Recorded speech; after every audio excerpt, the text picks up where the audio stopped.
मेरे प्यारे बच्चों, आप सभी को नमस्कार। आप सभी का स्वागत है इस क्लास में। मेरे प्यारे बच्चों, आ जाइए आप सभी। रहना, बहुत बढ़िया भाई, नाम तेरा बहुत अच्छा। रहना, ज्योति। मेरे प्यारे बच्चों, आप सभी का स्वागत है क्लास में। आइए मेरे नन्हे मुन्ने बच्चों, आज से हम ऑफिशियली ये कह सकते हैं कि हम परसेंटेज की एक्चुअल टाइप पढ़ने जा रहे हैं। मेरे बच्चों, आज से पहले मैंने जो भी चीजें परसेंटेज में पढ़ाई, उनका मेनली फोकस यही था कि मैं किसी तरीके से आपकी बेसिक कैलकुलेशन को मजबूत करूं, बेसिक परसेंटेज की फ्रैक्शंस को मजबूत करूं, फ्रैक्शन से मैं लैंग्वेज को पकड़वाना सिखाऊं, लैंग्वेज से परसेंटेज को पकड़वाना सिखाऊं। इन्हीं सारी चीजों पे मेरे प्यारे बच्चों मेरा फोकस था। आज हम पहली परसेंटेज की टाइप स्टार्ट कर रहे हैं। वैसे ये टाइप सी है, ए और बी मैं आपको बता चुका हूं, लेकिन पेपर के लिहाज से पहली। आइए मेरे बच्चे, टाइप सी हम पढ़ रहे हैं। बहुत जबरदस्त कॉन्सेप्ट है। सवाल के थ्रू पहले डिटेल बताता हूं, फिर आपको बताऊंगा डाटा मैनिपुलेशन क्या होता है, फिर इसका शॉर्ट ट्रिक डिस्कस करेंगे। देखिए यार, कहता है किसी कमरे में कुछ बिल्ली और कुछ कुत्ते हैं। एक कमरे में कुछ बिल्ली कुछ कुत्ते हैं। प्रत्येक बिल्ली 7 बिस्किट खाती है, प्रत्येक कुत्ता 9 बिस्किट खाता है। भाई देखो ध्यान से इस बात को, जितनी बार हो सके ना उतनी बार लाइनों को पढ़ा करो, क्योंकि जितना पढ़ोगे उतना बेटर सीखोगे, जितना पढ़ोगे उतना सीखोगे। ठीक है जी। 45 जानवर है मेरे भाई, 355 बिस्किट खाए गए। सवाल में कह रहा है भैया हर बिल्ली 7 बिस्किट खाती है, जबकि हर कुत्ता 9 बिस्किट खाता है। 355 बिस्किट खाए गए हैं, 45 जानवर है मेरे प्यारे बच्चों। तो बताओ जी कहानी क्या है। आइए मेरे दोस्तों, अगर मैं डिटेल बताऊं इस कहानी को, तो ऐसे करेंगे कि भाई 45 जानवर है, और मान लेते हैं इन 45 जानवर में से जो बिल्लियां हैं उनकी संख्या x है, तो बाकी कुत्ते होंगे। तो मेरे दोस्त, अगर 45 में से बिल्लियां x हैं, तो 45 में से x हटा दोगे तो बाकी क्या होंगे? कुत्ते। तो कुत्ते होंगे मेरे भाई 45 माइनस एक्स। बहुत सुंदर। भाई मैं आपको कहूं कि 10 में से अगर 2 रुपए आपने रख लिए तो बचे कितने? 8। तो 45 में से अगर x रुपए आपने रख लिए तो बचे कितने? 45 माइनस एक्स। तो ऐसे 45 में x बिल्लियां, तो कुत्ते 45 माइनस एक्स। अब सवाल में कह रहा है जी बिल्लियों की जो संख्या है वो x है, और कुत्तों की जो संख्या है वो 45 माइनस एक्स आपने मान ली। कह रहा है जी हर बिल्ली 7 बिस्किट खाती है। तो भैया एक बिल्ली 7 खाएगी तो x बिल्लियां कितना खा जाएंगी? 7x। और मेरे बच्चे हर कुत्ता 9 बिस्किट खाता है, तो एक कुत्ता 9 बिस्किट, तो 45 माइनस एक्स कुत्ते कितना खा जाएंगे? तो गुना करेंगे। देखो 9 पंजे 45, 9 चौक 36 और 4 39, 395। भाई 9 पंजे 45, 5 असल 4, 9 चौक 36 और 4 40, 405 पे, और माइनस 9x। तो मैं ये कह सकता हूं कुल मिला के इतने बिस्किट खाए हैं कुत्तों ने, और इतने बिस्किट खा गई बिल्लियां, और बिल्लियां और कुत्ते मिला के जो बिस्किट हैं वो है मेरे प्यारे बच्चों 355। हाँ जी। तो 9x और 7x घटाएंगे मेरे बच्चे, क्या है? -2x। 405 प्लस का उधर जाएगा माइनस का, 355 माइनस 405 निकालेंगे, दैट इज -50। मेरे दोस्तों माइनस से माइनस गया, 2 से काटेंगे 25 आएगा, तो x की जो वैल्यू आई 25। और अगर x की वैल्यू 25 है तो ये बात स्पष्ट हो गई कि सर बिल्लियां जो थी वो x थी, और x की वैल्यू है 25। तो 45 में 25 बिल्लियां हैं, तो बाकी कुत्ते हुए, तो 45 में से 25 कुत्ते कितने हो गए भाई? 20। कुत्ते कितने हुए? 20। बहुत बढ़िया सर, आज आप कमेंट क्यों नहीं पढ़ रहे? मेरे बच्चे इस बात को समझो, जब सीरियस बातें स्टार्ट हो गई, कॉन्सेप्ट की बातें स्टार्ट हो गई हैं, तो आपको ढीले नहीं रहना है। और आप ये उम्मीद मत कर रखिए कि मैं आपका कौन हर कमेंट पढ़ पाऊंगा, संभव ही नहीं। मेरा ध्यान इधर है, आपका कमेंट चला जाएगा फिर। तो मेरे प्यारे बच्चों, ये तो था डिटेल एक्सप्लेनेशन। अब मैं चर्चा कर रहा हूं आपसे कि डाटा का मैनिपुलेशन क्या होता है, डाटा कैसे मैनिपुलेट किया जाता है। अब हम इस बात पर चर्चा करेंगे। आइए मेरे नन्हे मुन्ने प्यारे बच्चों, मान लीजिए मेरी जेब में 20 रुपए, और मैं अपनी जेब में ये ना बताऊं कि 20 रुपए है। मुझे समझाना सामने वाले को यही है कि मेरी जेब में 20 रुपए है, लेकिन मैं इसे कितने तरीकों से समझा सकता हूं उस पर चर्चा करते हैं। मैं आपको सीधी सीधी बात कह दूं यार, मेरी जेब में 100 रुपए का 1/5वां हिस्सा है। देखो 100 का 1/5 करोगे तब भी 20 आएगा। मैं आपको कह दूं मेरी जेब में 10 का डबल है, तब भी यही आएगा। मैं आपको ये कह दूं कि मेरे जेब में 40 का आधा है तब भी यही आएगा। मैं आपको ये कह दूं कि मेरे पास 1 रुपए का 20 गुना है तब भी यही है। यानी आपने चीज देखी कि मैं कहूं कुछ भी लेकिन अर्थ सभी बातों का एक ही निकल के आता है। तो मेरे नन्हे मुन्ने प्यारे बच्चों, अब हम इसी चीज को सीख रहे हैं। सवाल में बोला कि भाई 45 जानवर है, बिल्कुल ठीक है। तो 45 जानवर हैं, तो इसमें से कुछ कुत्ते हैं और कुछ बिल्लियां हैं, कुछ कैट है और कुछ कुत्ते हैं। मेरे प्यारे बच्चों, सवाल में ये कह रहा है कि बिल्लियां हैं 7। बिल्लियां कितनी हैं? 7 ना, सॉरी, एक बिल्ली कितने बिस्किट खा रही है? 7। एक बिल्ली कितने बिस्किट खा रही है? 7। कुत्ता कितने बिस्किट खा रहा है? 9। तो भाई हम ये कह सकते हैं कि कुत्ता 7 तो खा ही रहा है, 2 बिस्किट एक्स्ट्रा खा रहा है, कोई दिक्कत है नहीं। भाई मेरे बच्चों, इस बात को समझो, एक कमरे में 45 जानवर हैं, हर एक बिल्ली 7 बिस्किट खा रही है, हर एक कुत्ता 9, तो मैंने लिख दिया कुत्ता 7 तो खा ही रहा है, 2 एक्स्ट्रा खा रहा है, कोई दिक्कत है नहीं। तो यानी गौर से देखोगे तो 7 बिस्किट बिल्ली भी खा रही है और 7 बिस्किट कुत्ता भी खा रहा है, तो हम ये कह सकते हैं कि यार हर जानवर 7 बिस्किट तो खा ही रहा है। 45 जानवर थे, हर जानवर 7 बिस्किट कम से कम खा ही रहा है, तो टोटल बिस्किट 7 5 35 और 7 चौक 28 ना, 7 5 35, 7 चौक 28 और 3 31, 315 बिस्किट खाए गए। जबकि एक्चुअल में जो बिस्किट खाए गए हैं वो 355 है। जबकि मेरे हिसाब से अगर मैं हर जानवर 7 7 बिस्किट खाए तो मेरे हिसाब से 315 ही बिस्किट खाए गए हैं। तो कितने बिस्किट एक्स्ट्रा खाए गए हैं? 40। किसकी वजह से? भाई 40 ज्यादा बिस्किट खाए गए। क्यों? क्योंकि सर हर एक कुत्ता जो है वो 2 बिस्किट एक्स्ट्रा खाता है, हर कुत्ता 2 बिस्किट एक्स्ट्रा खाता है। या हम यूं कह सकते हैं कि 2 बिस्किट एक्स्ट्रा खिलाने के लिए एक कुत्ता चाहिए, तो 40 बिस्किट एक्स्ट्रा खिलाने के लिए कितने कुत्ते चाहिए? 20। तो मेरे दोस्तों कुत्ते हैं 20, तो 45 में 20 कुत्ते हैं, तो बिल्लियां कितनी हुई? 25। मेरे नन्हे मुन्ने प्यारे बच्चों, 25 बिल्लियां हैं और 20 कुत्ते, ही मेरा आंसर आ गया, पहला तरीका। आप चाहें तो इस बात का मैनिपुलेशन दूसरे तरीके से भी बांट सकते हैं। कैसे?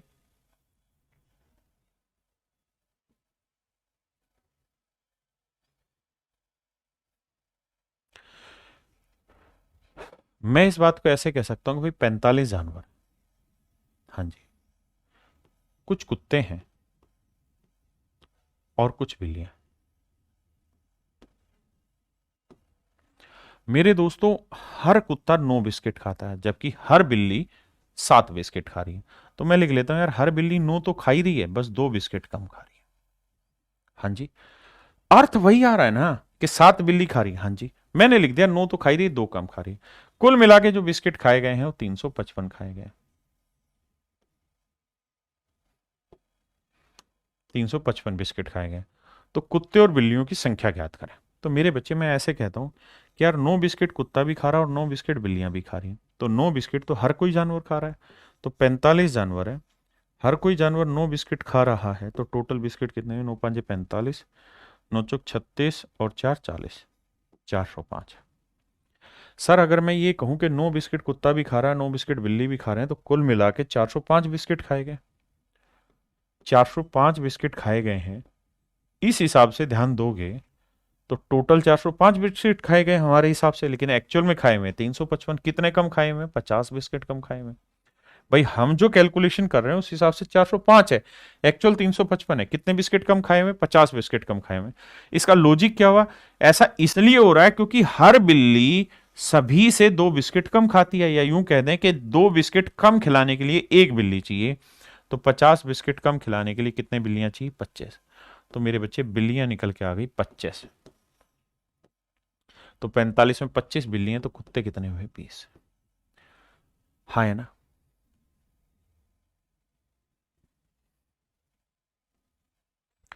इस सवाल को समझे। कहता है किसी चिड़ियाघर में कुछ खरगोश तथा कबूतर है, कुल सिरों की संख्या 280।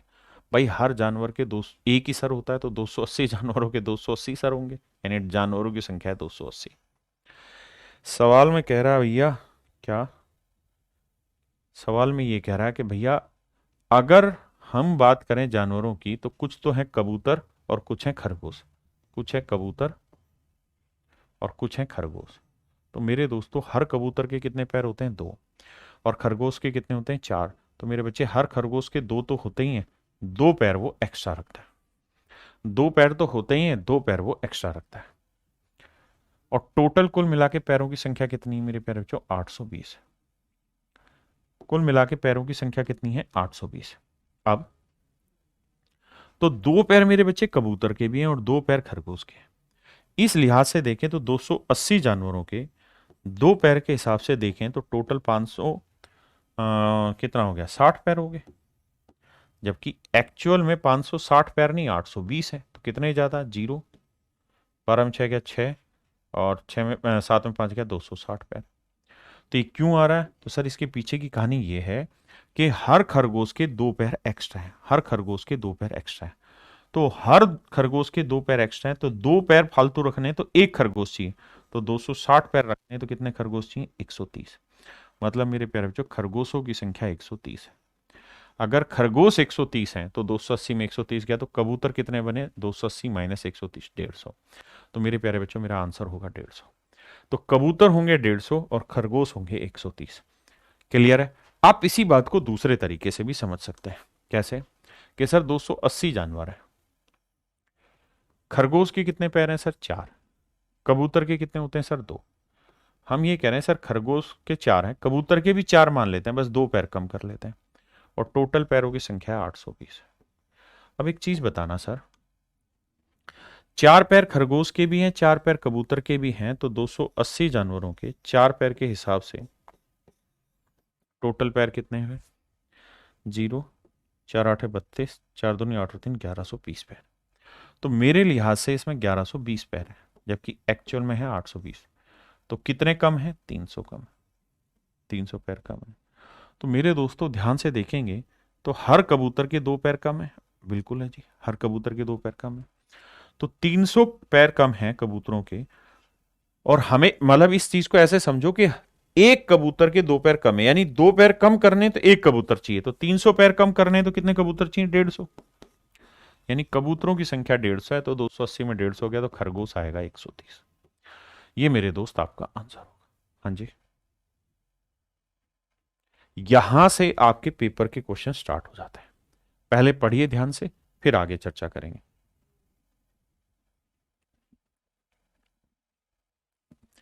देखिए मेरे दोस्त, कहानी को थोड़ा छोटा कर देते हैं। अब ध्यान से समझिएगा वर्ड टू वर्ड।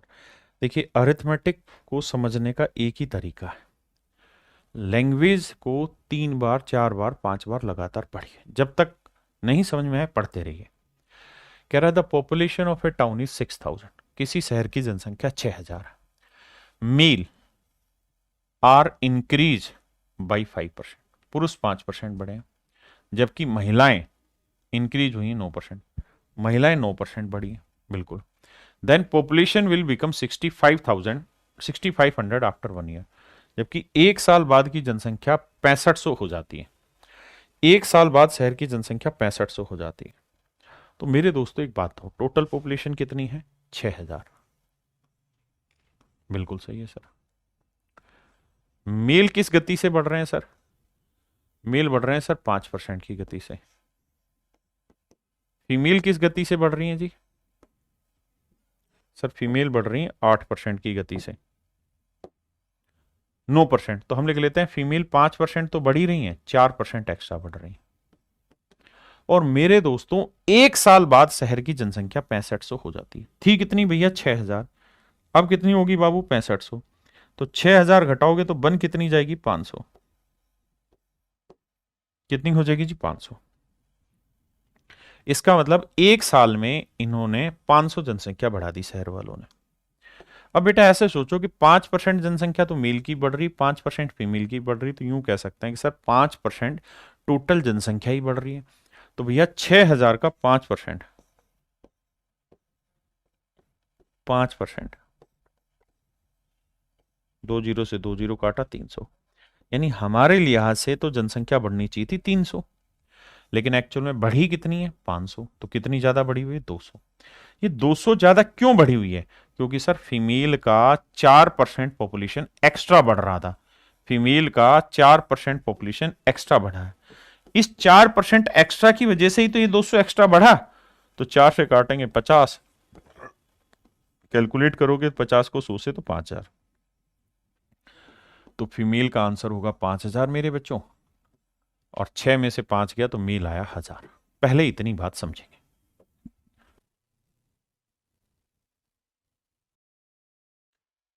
अब मेरे दोस्तों हमसे पूछा क्या है, हमसे एक चीज पूछी है कि सर जी ये बताओ पुरुषों की वर्तमान वर्तमान जनसंख्या क्या होगी।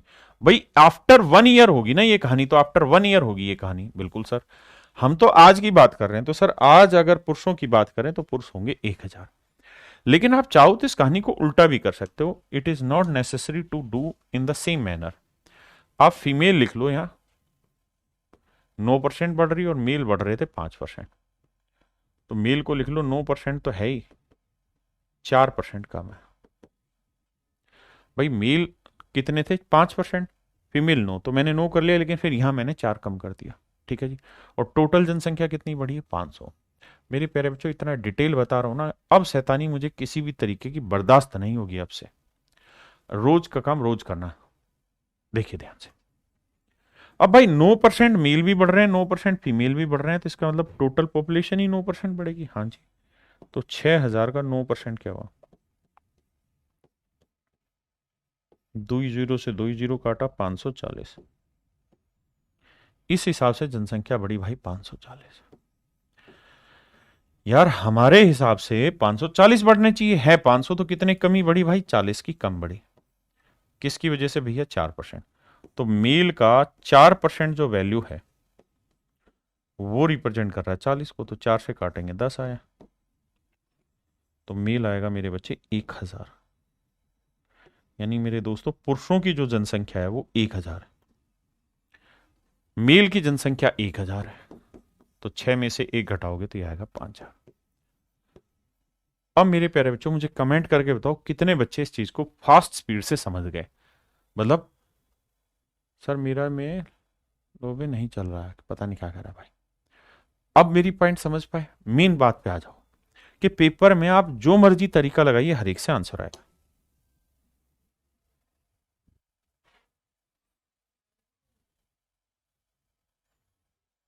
कह रहा है the population of A town at present is 5000। किसी शहर की आज की बात करें जनसंख्या 5000 है। If males are increase by 6%, पुरुष भैया 6% बढ़ रहे हैं, and females are increase by 14%, तो 6 plus 8, 8%। Then population will become, शब्द पे ध्यान देना, population will become after 1 year कितनी हो जाएगी, 5540। तो 1 साल बाद शहर की जनसंख्या 5540 हो जाती है। तो पुरुषों की वर्तमान संख्या ज्ञात करें, find the number of males at present. तो पुरुष वर्तमान में ज्ञात करो। तो देखिए दोस्त हमें यह देखना होगा कि जनसंख्या थी कितनी 5000, और भैया 1 साल बाद क्या कल्याण कर दिया, 5100 नहीं 5540 हो गई, तो कितना बढ़ गया, 540 बढ़ गया जी। तो 540 जो है वो एक्चुअल ग्रोथ है। आ जाइए, तो 6% मेल भी बढ़े हैं, 6% फीमेल भी बढ़ी है, तो 6% तो मेरे बच्चे टोटल पॉपुलेशन बढ़ी। हाँ जी, तो 5000 का 6%,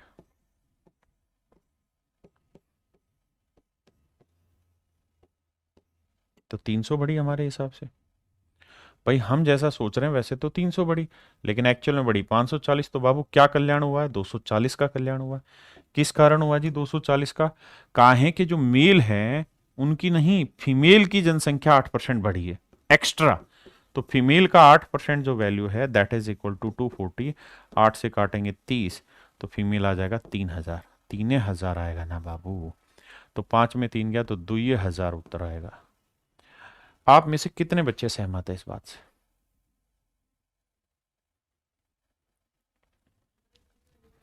अब आप करें, तब तक मैं सवाल को ड्राफ्ट कर रहा हूं।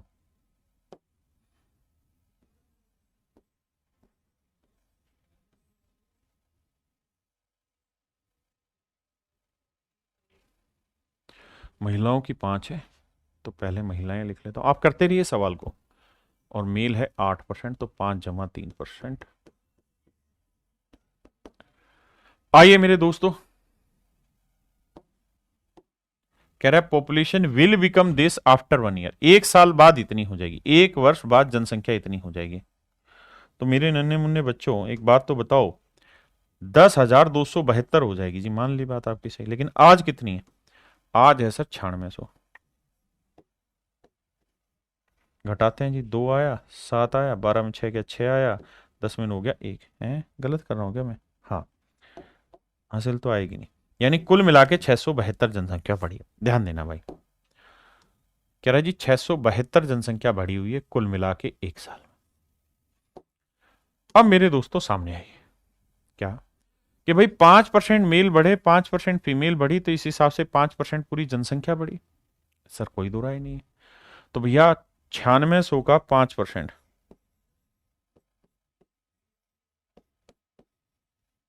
2 जीरो से 2 जीरो, 5 छिंग 30, 5 नीम 45 और 3 48, 480। तो 480 जनसंख्या हमारे हिसाब से सर 480 जनसंख्या बढ़ी। हमारे हिसाब से लाला 480 जनसंख्या बढ़ी है। ठीक है जी। एक्चुअल में क्या हुआ सर? 672। कितने का लोचा है? 2, 17 में 60 गया 9, और 5 में 4 गया 192। यानी हमारे हिसाब से 192 ज्यादा बढ़ी हुई हमारे हिसाब से। क्यों? क्योंकि सर जो मेल हैं वो इस बार 3% एक्स्ट्रा बढ़ रहे हैं। तो मेल का 3% इज इक्वल टू 192, 3 से काटेंगे तो यह आएगा 64। तो मेल की जनसंख्या आएगी मेरे भाई 6400। यह आएगा मेरे प्यारे बच्चों 6400। तो 9600 में 6400 घटाएंगे तो यह आएगा 3200। तो फीमेल होगी मेरे दोस्तों 3200।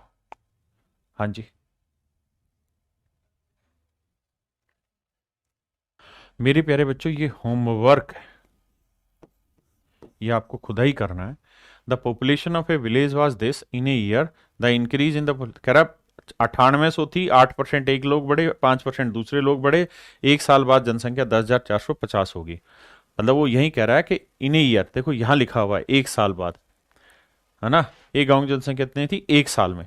तो ये कहानी लिखी हुई, ये होमवर्क है, आपका खुद करना है।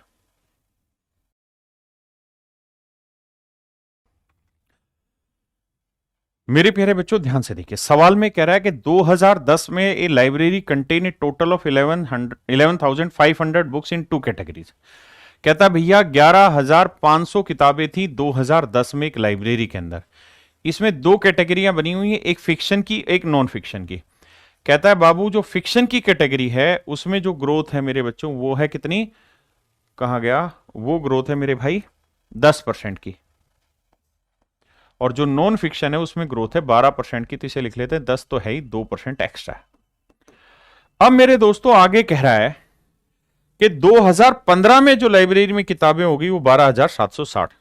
तो भैया 12,760 किताबें होगी 5 साल के बाद, है ना। और ये रेट ऑफ इंक्रीज जो है पूरे 5 साल का, यानी उसी टेन्योर में क्या इंक्रीज हुई वो दे रखा है। और थी कितनी मेरे भाई? तो आप कहेंगे 11,500। 11,500 थी और मेरे भाई 12,760 हो गई। कितनी इंक्रीज हुई? 0, 6, 7 में 5 गया 2, और 2 में 1 गया 1। यानी इस हिसाब से कह रहा है कि 1260 किताबें बढ़ी हैं इन 5 सालों में कुल मिला के। अब मेरे बच्चे मैं आपको ये कह रहा हूं कि अगर मान लो कुल मिला के 10 ही % का ग्रोथ हो फिक्शन में भी और 10 ही नॉन फिक्शन में, तो टोटल 11,500 किताबें थी। इसका 10% निकालेंगे तो कितना निकल के आएगा भाई? 1150 किताबें। तो हमारे हिसाब से ग्रोथ होनी चाहिए थी 1150 किताबों की। है कितनी भाई? 0, 6 में 5 गया 1, 2 में 1 गया 1। 110 किताबों की ग्रोथ हमारे अकॉर्डिंग ज्यादा हो रखी। क्यों?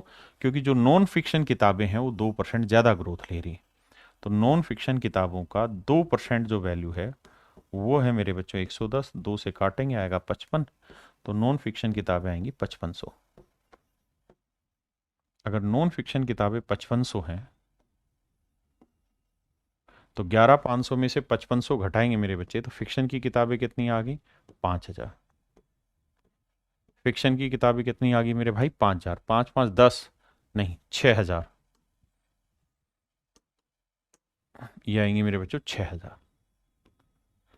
अब हमसे पूछा क्या सवाल ने, उस बात पे चर्चा कर लेते हैं। तो सर हमसे पूछा एक चीज है, और वो ये कि भाई ये तो आपने बता दिया कि फिक्शन में कितनी, नॉन फिक्शन में कितनी किताबें हमें पता चल गई, लेकिन हमें ये बताओ कि भाई लास्ट में 2015 में लाइब्रेरी के अंदर फिक्शन की किताबें कितनी हैं। तो मेरे बच्चों 2010 में फिक्शन में किताबें कितनी थी? 6,000। और मैं जानना चाह रहा हूं 2015 में, तो इस ड्यूरेशन में कितना इंक्रीज हुआ फिक्शन की किताबों में? 10%।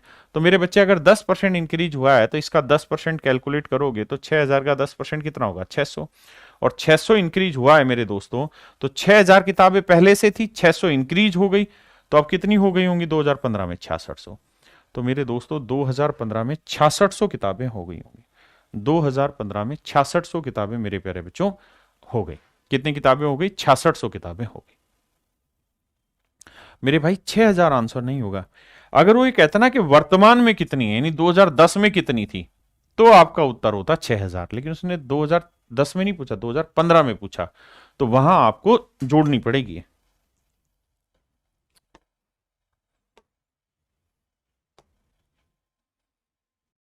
देखिए यार, सवाल में ये कह रहा है कि एक आदमी ने 16,000 रुपए, एक आदमी ने 16,000 रुपए दो व्यक्तियों से उधार लिए। 16,000 रुपए को कुल मिला के दो व्यक्तियों से उधार लिया। पहले आदमी का नाम ए है मान लीजिए, दूसरे आदमी का नाम बी। या यूं सोचिए 16,000 में ए रुपए एक से उधार लिया, बी रुपए एक से उधार लिया। अब कहता है एक को रेट ऑफ इंटरेस्ट दिया उसने 6%, दूसरे को दिया 10%। 10% वाले को लिख लेते हैं यार, 6% तो दिया ही, 4% ज्यादा दिया। बिल्कुल ठीक है जी। और कहता है एक वर्ष के बाद 1120 रुपए का ब्याज कमाए। ब्याज कमाया है 1120। मेरे प्यारे बच्चों, जब हम इन चैप्टर को पढ़ेंगे ना विशेषकर, तो इन चैप्टर में इन्हीं चीजों के दूसरे मेथड भी जानेंगे। यहां दूसरे मेथड से करें, परसेंटेज के बेसिक से करें। तो भाई ये देखो कि 6% रेट ऑफ इंटरेस्ट यहां पे भी मिला, 6% यहां मिला, तो दोनों जगह 6% मिला। तो 16,000 का 6% निकाल दो,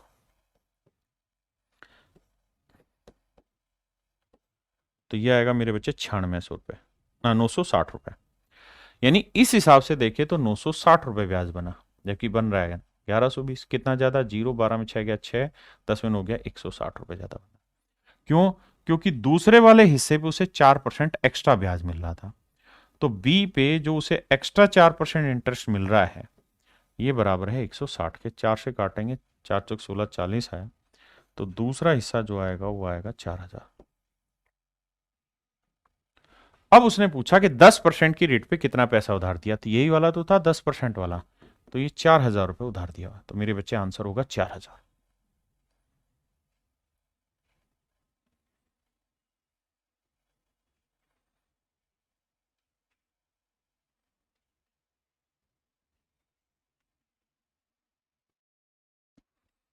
मेरे बच्चों सवाल में कह रहा है कि एक व्यापारी है, वो एक तो खरीदता है मेरे भाई रिस्ट वॉच और एक खरीदता है दीवार घड़ी। ठीक है भाई, एक खरीदता है और दोनों चीजें खरीदता है 390 रुपए में। चिंता नहीं करना, प्रॉफिट एंड लॉस में अलग तरीका सिखा दूंगा। तो एक तो खरीदता है रिस्ट वॉच और एक खरीदता है वॉल दीवार घड़ी, है ना। हाथ घड़ी पे 10% होता है, हैंड वॉच पे 10% का प्रॉफिट होता है, और जो दीवार पे रखी गई है वॉल क्लॉक है, उस पे 15% का। तो इसे लिख लेते हैं 10% तो ही, 5% ज्यादा। और कहता है भैया दोनों पे उसने कुल मिला के 51 रुपए 50 पैसे का लाभ कमाया है। सेट है भाई। अब मेरे दोस्तों आप ऐसे देखो कि यार 10% का प्रॉफिट यहां पे भी, 10% का यहां पे भी है, तो मेरे बच्चों 390 का 10% नहीं निकाल सकते? निकाल सकते हैं। तो वो आएगा सर 39 रुपए। तो इस अकॉर्डिंग 39 का प्रॉफिट है, जबकि एक्चुअल में है इतना। तो कितना ज्यादा हो रहा है? तो 5, 11 में हो गया 2, 4 में 3 गया 1, 12 रुपए 50 पैसे का प्रॉफिट। तो वॉल क्लॉक पे, वॉल क्लॉक का 5% जो वैल्यू होगी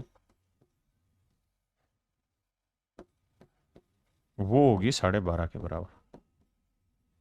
डेसिमल हटाएंगे बटे 10, जीरो से जीरो, 5 दूनी 10, गुना करेंगे तो वॉल क्लॉक की वैल्यू आ जाएगी 250। तो दीवार घड़ी की कीमत है भैया 250 रुपए। और अगर हैंड वॉच की बात करें, कलाई वाली घड़ी की, तो 390 में 250 घटाओगे 140।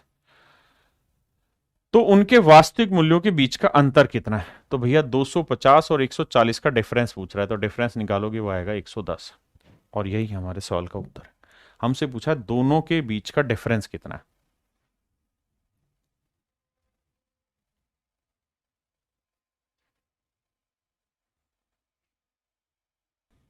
देखिए मेरे दोस्त,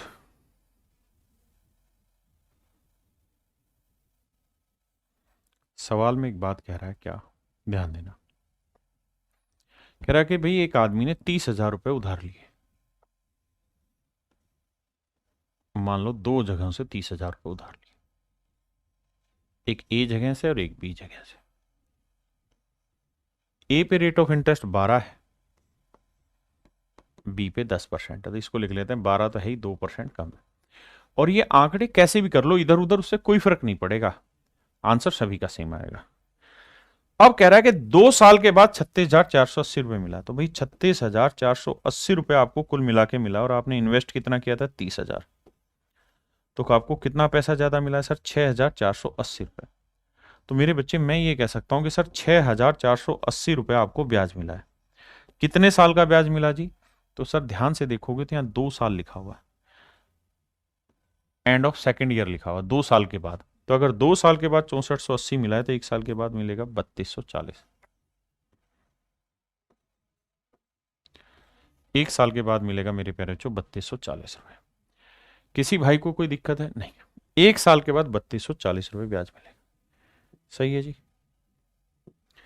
अब कहानी आगे आती है भाई, 12% रेट ऑफ इंटरेस्ट पहले पे भी और 12% रेट ऑफ इंटरेस्ट दूसरे पे भी, तो दोनों पे 12% लेंगे तो 30,000 का 12% लेंगे, 12,3600। तो मेरे प्यारे बच्चों इस हिसाब से ब्याज बनेगा 3600, लेकिन एक्चुअल जो ब्याज बन रहा है वो तो बन रहा है भैया कम, 3240। तो कितना कम बन रहा है? तो 360। किसकी वजह से? दूसरे पे। तो जो दूसरा हिस्सा था इस पे उसे 2% कम ब्याज मिल रहा है, इसी वजह से तो 360 कम ब्याज मिला। 2 से काटेंगे 180, गुना करेंगे 100 से तो 18,000, यानी दूसरे हिस्से पे उसने जो इन्वेस्टमेंट थी उसकी 18,000 थी, 30 में से 18 घटाए तो पहले हिस्से में इन्वेस्टमेंट है मेरे भाई 12,000। ये मेरे प्यारे बच्चों मेरा आंसर। कह रहा 12% पे लिया गया पैसा, बताओ तो ये 12% पे ये वाला था, क्योंकि ये तो 12 में से 2 गया 10 था, तो ये 12 पे कितना था? 12,000। तो मेरे बच्चे मेरा आंसर होगा ऑप्शन सी 12,000।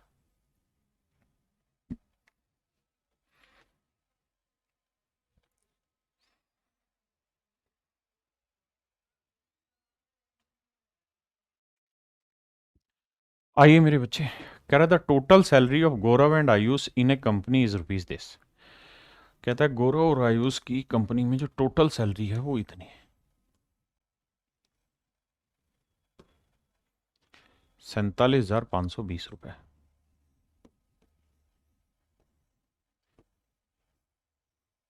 दो लोग हैं, एक गौरव है और एक आयुष है। कहता है गौरव की सैलरी में 23% का इंक्रीज हो रहा है, जबकि दूसरे की सैलरी में 30% का। अब मेरे दोस्तों एक बात बताओ, 23% निकालना आसान है या 30%? तो हमेशा क्या करो, जो आसान हो उसको पूरे पे लेके चलो। तो हम मान लेते हैं भाई आयुष का 30% इंक्रीज है सैलरी में, जबकि गौरव की सैलरी में इंक्रीज है कितना? 23%। तो हम कहेंगे गौरव की में 30% तो इंक्रीज हो ही रहा है, बस 7% कम इंक्रीज हो रहा है। हाँ जी सर बिल्कुल ठीक बात है। और कह रहा है कि 1 साल के बाद जनसंख्या मतलब उसका जो वेतन है वो 59,928 रुपए हो जाता है, माइनस करेंगे कितना? 47,520,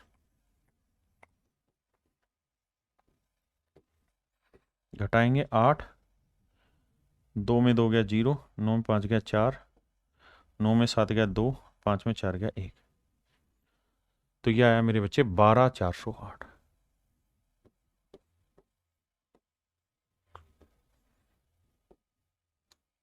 तो कुल मिला के जो इंक्रीमेंट है वो 12,408 है। तो 30% मेरे प्यारे बच्चों ए में ग्रोथ है और 30% ही जी में ग्रोथ है, यानी आयुष और गौरव में। तो 47,520 का कुल मिला के 30% ग्रोथ निकालो। तो 2 0 कटा, 3 से गुना करेंगे, 3 दूनी 6, 3 5 15, 3 7 21 और 1 22, 3 चौक 12 और 2 14, 14,256। तो हमारे अकॉर्डिंग जो ग्रोथ बन रही है वो भाई 14,256 बन रही है, लेकिन एक्चुअल में जो ग्रोथ है वो 12,408 है। तो कितने की कमी निकालते हैं? 16 में 8 गया 8, यहाँ 4 बचा, फिर यहाँ 12 में से 4 गया 8 आया मेरे भाई, यहाँ 3 में 2 गया 1, 1848। हमारे हिसाब से 1848 इनकम कम बन रही है, क्यों कम बन रही? क्योंकि गौरव की 30% नहीं 7% कम ग्रोथ था। तो गौरव की इनकम का जो 7% था वो बराबर है इसके। तो देखिए यार, 7 से काटेंगे, 7 दूनी 14, बचा कितना जी? 7 दूनी 14, 4, 7 छिंग 42, बचा कितना? 2, 7 चौक 28। तो गौरव की जो तनख्वाह है वो बनी 26,400। तो मेरे भाई गौरव की जो सैलरी वो 26,400 बनी। और इसमें से घटा देंगे तो वो आ जाएगी आयुष की सैलरी। अब जरा ध्यान देना पहले इतनी बात पे। अगर मैं आपसे कहूं कि भाई आयुष की तनख्वाह निकाल के बताओ, तो आप यही तो कहोगे सर कि भाई 47,520 में से गौरव की सैलरी कितनी? 26,400। ये घटा देंगे तो बाकी आयुष की आ जाएगी। तो 0, 2, 1, 1, 2, यानी 21,120 रुपए जो तनख्वाह है वो है मेरे बच्चे आयुष की, और 26,400 रुपए तनख्वाह है गौरव की। वो कह रहा है कि भैया हमको क्या बताओ, हमको इन दोनों के बीच का डिफरेंस बताओ। तो डिफरेंस निकालना है। तो भाई देखो 26,400 में से 21,120 घटाओ। 0, 10 में से 0, 10 में से 2 गया 8। यहां क्या बचा मेरे बच्चों? यहां 3, 3 में गया 2। तो देखो 280 कहां आ रहा है, किस ऑप्शन में के आखिर में 280 है? यहां है कहीं नहीं, यही है। तो ये मेरा आंसर है। बाकी और भी घटाओगे तो 6 में से 1 गया 5। तो 5,280 मेरा आंसर।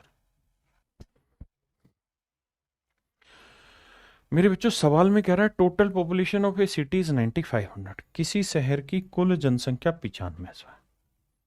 9500 है करंट पॉपुलेशन। कहता है मेल जो है वो 14.2% बढ़े हैं, जबकि फीमेल 17.7% बढ़े हैं। और टोटल पॉपुलेशन जो है वो 11,003 बन गई। ठीक है जी। कहता है 9500 से 11,003 बन गई। लड़के इतने बढ़ ना, महिलाएं इतनी बढ़ गई और पुरुष इतने बढ़ गए। बाकी कहानियां बाद में, पहले इसी को सेटल करते हैं। देखिए इसी क्वेश्चन को करने का एक शॉर्ट तरीका है मेरे बच्चों, मिक्सचर एंड एलिगेशन। लेकिन वहां भी नहीं जाना, जो चैप्टर पढ़ रहे हैं केवल उसी पे फोकस करिए। देखो मेरे भाई 9500 लोग हैं कुल मिला के। 9500 में जो मेल है मेरे बच्चों वो इंक्रीज कर रहे हैं 14.2%, और जो फीमेल हैं वो इंक्रीज कर रहे हैं 17.7। तो फीमेल को लिख लेते हैं जी 14.2 तो है ही, प्लस 3.5 एक्स्ट्रा है, 3.5% एक्स्ट्रा। बस इतनी ही बात समझनी। बिल्कुल ठीक है, जोड़ेंगे तभी भी 17.5 7 ही हुआ। और कह रहा है 11,003 हो गई। तो मेरे भाई 11,003 हो गई कितने से? 9500। तो देखो यार 3 आया, 0 आया, 10 में 5 गया 5 आया, 10 में से 9 गया 1, 1503 आया। यानी हम ये कह सकते हैं कि भैया इस टेन्योर में 1503 बच्चों की क्या बढ़ गई? जनसंख्या मतलब माफ करिए 1503 लोगों की कुल मिला के जनसंख्या बढ़ गई। पहले इतना समझो।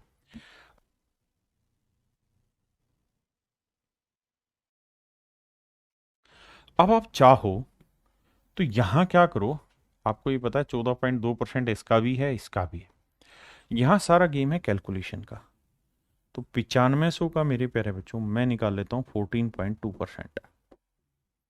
देखिए यार एक तरीका है कि मैं क्या करूं कि सर परसेंटेज का साइन लगाऊं, हटाऊं नीचे बटे 100 लिखूं, डेसिमल हटाऊं 0 लिखूं, फिर गुना करूं, फिर भाग दूं, सोल्व करके आंसर निकाल दूं। या दूसरा तरीका यह है, अगर मैं थोड़ा सा भी समझदार हूं, कि बताओ 14.2 को मैं 3 हिस्सों में ब्रेक करता हूं, 10 में, 1 के 4 गुने में, और 0.1 के 2 गुने में।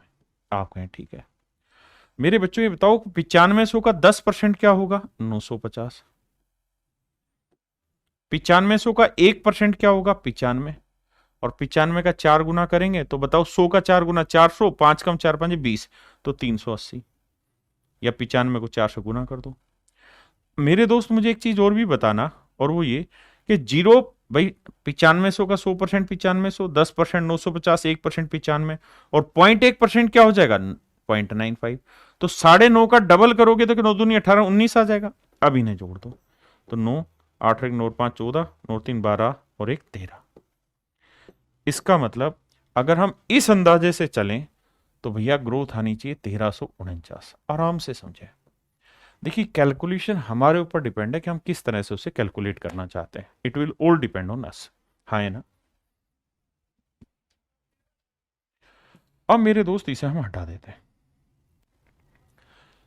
अब मेरे बच्चे इससे घटाएंगे तो 13 में से 9 गया 4, 9 में 4 गया 5, 4 में 3 गया 1, 154 आया। क्यों? क्योंकि भैया फीमेल में 3.5% का इंक्रीज एक्स्ट्रा था, 3.5% का इंक्रीज एक्स्ट्रा था। तो जो फीमेल है उसका जो 3.5% है वो है 154।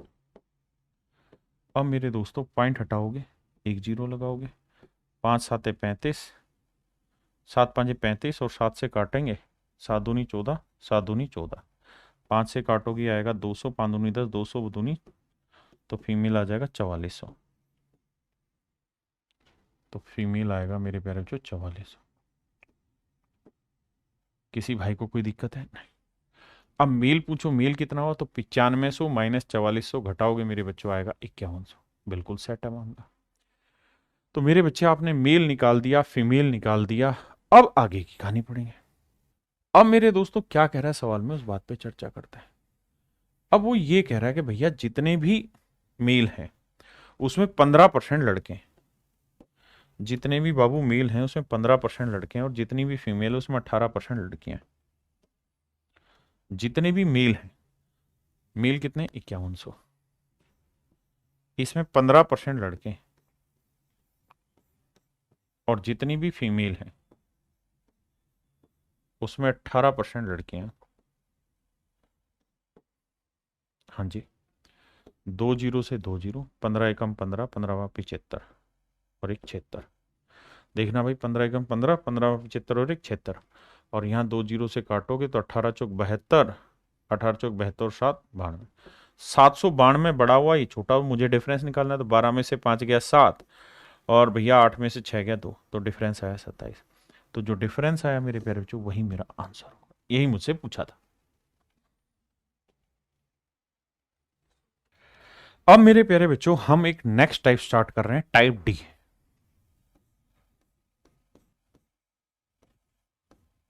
टाइप डी स्टार्ट कर रहे हैं। मेहुल बाली भाई मांझा, दिमाग खराब ना करा कर अपना भी भाई। प्रिंस पटथक भाई कह रहे हैं सर प्लीज थोड़ा सा कमेंट देख लिया करो मेरे बच्चे। बिल्कुल देख रहा हूं कमेंट।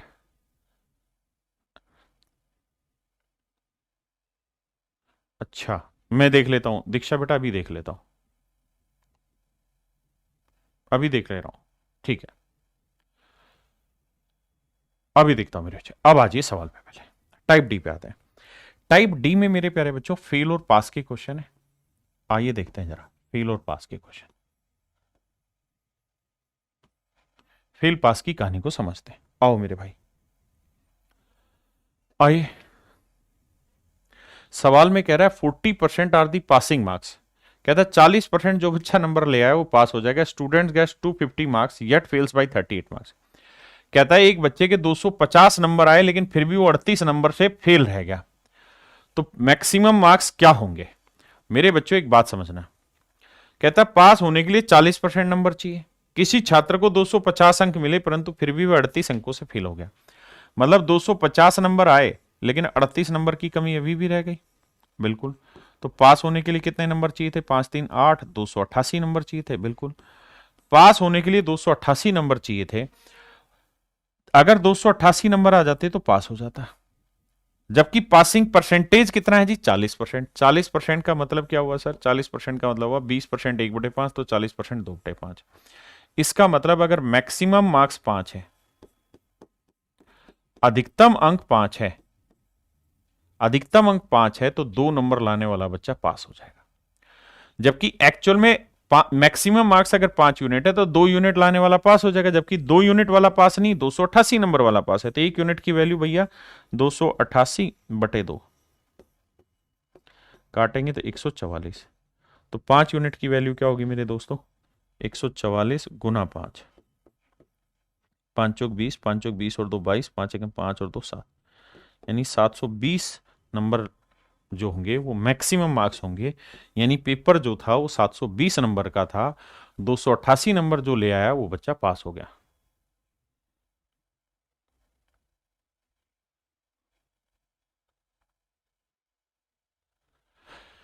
दिव्यार्थी भाई, अगर एक इंक्रीज एक डिक्रीज होता है और अगली ईयर और ए सर्टेन टाइम बाद कोई चेंज नहीं हुआ टोटल पॉपुलेशन में, मेरे प्यारे बच्चों, उसने क्या कहा, हमें उस लैंग्वेज पे फोकस करना है और किसी चीज पे नहीं। उसने फोकस कहा कि भाई उतने टेन्योर पे, तो हम उस टेन्योर पे फोकस कर रहे हैं। ठीक है,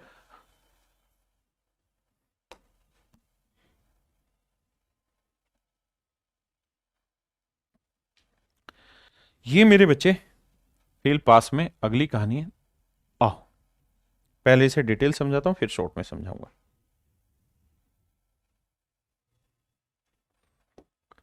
मेरे प्यारे बच्चों, सवाल में कह रहा है student score 25% marks then he is failed by 210 marks.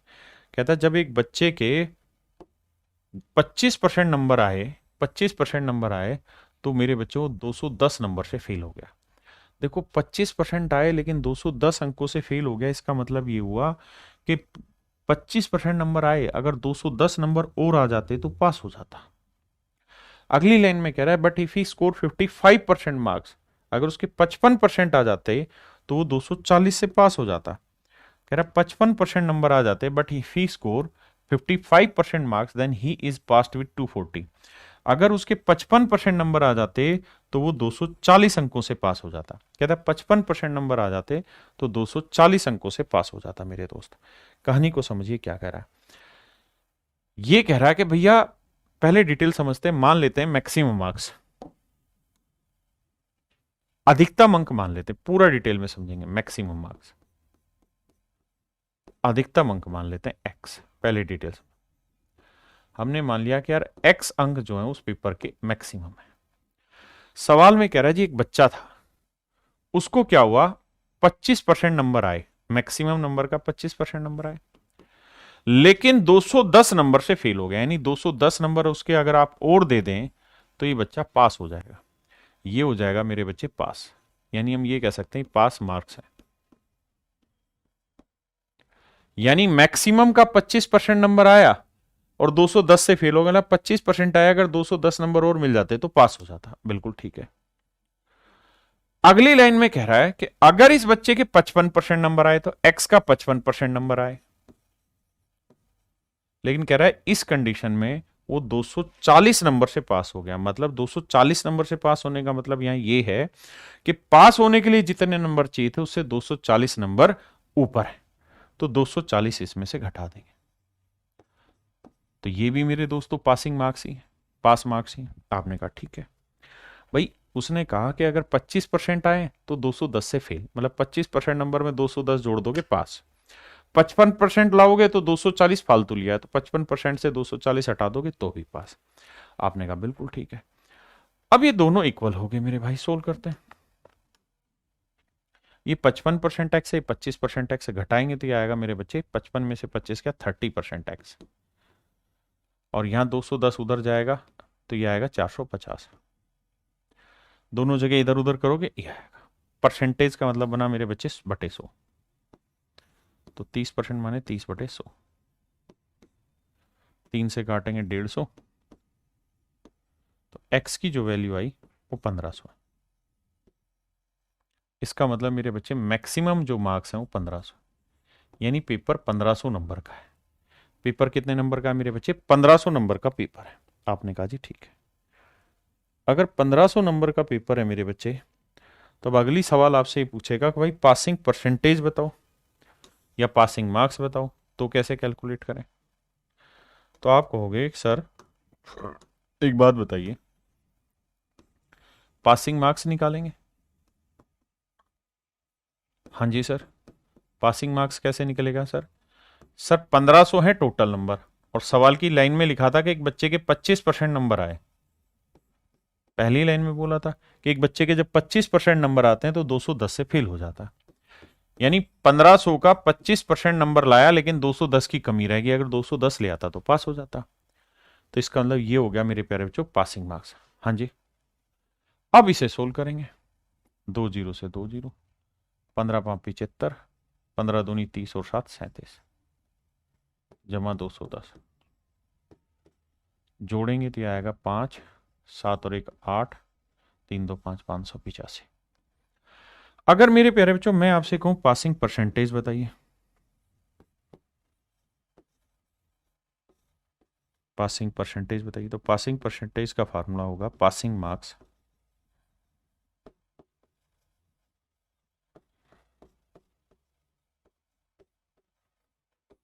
Upon maximum marks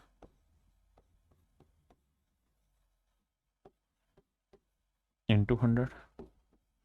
यही तो होगा मेरे प्यारे बच्चों पासिंग परसेंटेज का सूत्र, कि भाई पासिंग मार्क्स लिख दो बटे में मैक्सिमम मार्क्स लिख दो इंटू 100 लिख दो। तो मेरे प्यारे बच्चों पासिंग मार्क्स कितने हैं? 585। मैक्सिमम मार्क्स कितने हैं सर? 1500 गुणा में 100, 2 जीरो से 2 जीरो, 15 से काटा, 15 3 45, और फिर बचा कितना भाई? 15 नी में 135। तो 39% नंबर लाने वाला बच्चा पास हो जाएगा। यानी जब बच्चे के 39% नंबर आएंगे तो मेरे प्यारे बच्चों बच्चा पास माना जाएगा। ये कहानी है पासिंग मार्क्स की, पासिंग परसेंटेज की। अब मेरे दोस्तों इस सवाल में कोई दिक्कत है तो बताओ। हमने मैक्सिमम मार्क्स माना x, पासिंग मार्क्स निकाल लिए, दोनों केस में इक्वल करके x की वैल्यू निकाली, फिर पासिंग मार्क्स निकाले, फिर पासिंग परसेंटेज निकाले। अगर हम इसी तरीके से पेपर में सवाल करेंगे फिर तो हो लिया हमसे, है ना। अब ध्यान से समझिए करना कैसे है। अब बेसिक लैंग्वेज समझो और उसी पे सारा खेल खेलना है। सवाल ये कह रहा है कि कोई विद्यार्थी 25% नंबर लाता है, 25% नंबर लाता है, तो वो 210 नंबर से फेल हो जाता है। अगर 55% नंबर लाए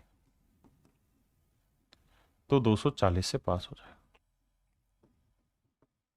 ध्यान देना जी, कह रहा है जी 25% नंबर आए तो 210 से फेल, 55% नंबर आए तो 240 से पास हो जाता है। तो बताओ भाई पासिंग परसेंटेज क्या होगा? तो मेरे प्यारे बच्चों मैक्सिमम मार्क्स का 25% प्लस 210 करेंगे तो पास होगा, मैक्सिमम मार्क्स का 55% माइनस 240 करेंगे तो पास होगा। मतलब सर मतलब यह है कि पासिंग परसेंटेज इनके कहीं बीच का होगा, पासिंग परसेंटेज इनके कहीं बीच का होगा, पासिंग परसेंटेज इनके कहीं बीच में होगा। ये पासिंग परसेंटेज से कम नंबर है और ये पासिंग परसेंटेज से ज्यादा नंबर है, हाँ है ना। अब ये कितना कम है? ये यहां होगा पासिंग मार्क्स, तो ये पासिंग मार्क्स से बेसिकली 210 नंबर का गैप है, 210 नंबर पीछे, और ये पासिंग मार्क्स से 240 नंबर ज्यादा है। भाई अगर ध्यान दो, पासिंग परसेंटेज यहां अगर है तो पासिंग परसेंटेज से पीछे और ये पासिंग परसेंटेज से आगे है, हाँ है ना। ऐसे ही अगर पासिंग मार्क्स यहां है मेरे दोस्तों तो ये पासिंग मार्क्स से पीछे है 210 नंबर, और ये पासिंग मार्क्स से 240 नंबर ज्यादा है। हम यहां मेथड यूज कर रहे हैं कंपैरिजन का, तो हम कह रहे हैं कि यार पासिंग मार्क्स से ये कितना और ये कितना, यानी ये गैप कितना है वो निकाल लो। तो 25 और 55 का जो गैप है वो कितना है? 30%। ठीक है जी। और यहां का गैप निकाल लो कि भैया यहां से ये इससे 210 कम यानी यहां है, और ये 240 ज्यादा यानी यहां है, तो यहां से यहां तक का गैप कितना है? 210 जमा 240, 450। मतलब मोटी बात यह है कि 30% नंबर 450 को रिप्रेजेंट कर रहा है। मतलब पेपर में आपने एक काम करना, और वो एक काम ये रहेगा आपका क्या, कि भैया 25% और 55 का डिफरेंस निकालो। 55 में से माइनस करेंगे 25 तो ये डिफरेंस आएगा 30%, और यहां 240 में से माइनस करना माइनस 210, तो मेरे प्यारे बच्चों ये 240 माइनस माइनस प्लस 210 जोड़ोगे तो ये हो जाएगा 450, तो ये वैल्यू हो जाएगी 450 मेरे भाई। हाँ जी, तो 30% जो है वो 450 नंबर को रिप्रेजेंट कर रहे हैं, तो 1% की वैल्यू क्या होगी? तो 450 बटे 30, 450 बटे 30, जीरो से जीरो, 3 से काटेंगे 15, तो 1% की वैल्यू मेरे भाई 15 होगी। यानी हम ये कह सकते हैं कि 15 नंबर से सर 1% बनता है, 15 नंबर से 1% बनता है। तो मैक्सिमम मार्क्स कितने होते हैं भाई? मैक्सिमम मार्क्स कितने होते हैं? तो सर मैक्सिमम मार्क्स जो होते हैं वो 100% होते हैं, और 1% कितने नंबर से मिलके बना? 1% की वैल्यू 15 नंबर है, तो 100% कितना हो जाएगा? 1500, यानी 1500 अंक जो है वो मेरे अधिकतम है। मेरे बच्चों अब एक बात बताइए, 15 नंबर से 1% बनता है तो 210 नंबर से 15 एकम 15, बचा कितना मेरे भाई? 6, 15 चौको 60। यानी मैं ये कह सकता हूं कि भाई 15 नंबर से अगर 1% बना तो 210 नंबर से कितना बनेगा? 14%। तो यार एक बच्चे के 25% नंबर आए, एक बच्चे के 25% आए, बस 14% की कमी रह गई थी, वरना वो पास हो जाता। तो 25 में 14 की कमी, तो 25 जमा 14 कर दोगे तो मेरे भाई आएगा 39, यानी 39% नंबर लाने वाला बच्चा पास हो गया। मेरे प्यारे बच्चों, 39% नंबर लाने वाला बच्चा क्या हो गया? पास। अब यहां आ जाइए कि भाई 15 नंबर लाने वाला बच्चा है, 15 नंबर से 1% होता है, तो अगर 15 नंबर से 1% होता है तो 15 एकम 15, कितना बचा? 9, 15 छिके 90। तो यानी हम ये कह सकते हैं कि एक बच्चे के 55% नंबर आए, लेकिन 16% ज्यादा नंबर आ गए। 55% आए लेकिन 16% ज्यादा है, तो भैया 55 में से 16 घटा दो, क्योंकि 16 ज्यादा है, तो भी आएगा 39%, यानी पासिंग परसेंटेज मेरे बच्चे 39। अब सवालों पे इस्तेमाल करते हैं।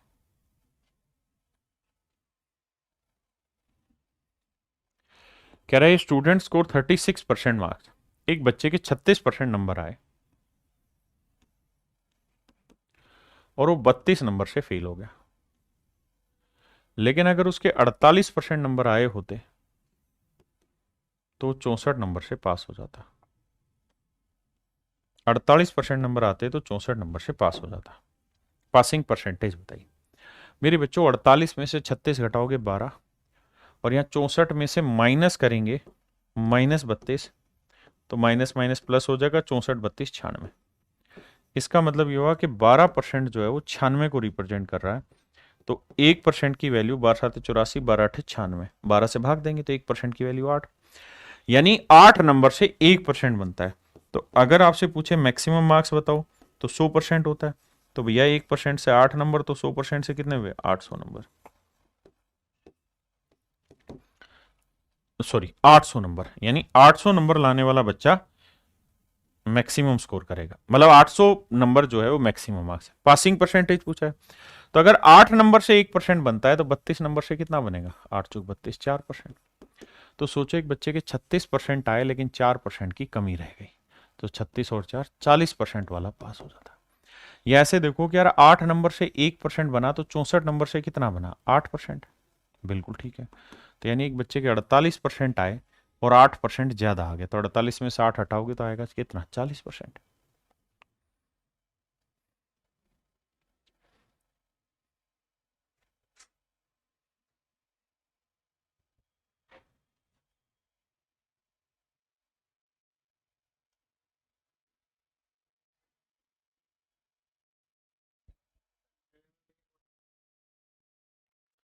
मेरे बच्चों सवाल में कह रहा है when a student score 40% marks, जब एक बच्चे के 40% नंबर आते हैं तो 50 नंबर से फेल हो जाता है, लेकिन जब उसके 50% नंबर आ जाते हैं तो कहता है भैया फिर वो 40 नंबर से पास हो जाता है। कह रहा भैया पासिंग परसेंटेज बताओ। तो मेरे बच्चे 50 में 40 गया 10, और यहां 40 में से माइनस करेंगे -50 तो आएगा 90। तो समझने वाली बात यह है कि 1% की जो वैल्यू है वो है 9 नंबर, यानी 9 नंबर से 1% बनता है। तो मैक्सिमम मार्क्स हो जाएंगे 100%, तो 1% 9, तो 100% 900। 9 से भाग देंगे, 9 5 45, 5/9। यानी मेरे प्यारे बच्चों एक बच्चे के 40% नंबर आए लेकिन 5 सही 5/9% की कमी रह गई, तो पास होने वाला कितने से होगा? 45 सही 5/9%। That is your answer. अच्छा ही नहीं, यानी 45 सही 5/9% नंबर ले आओगे तो पास हो जाओगे।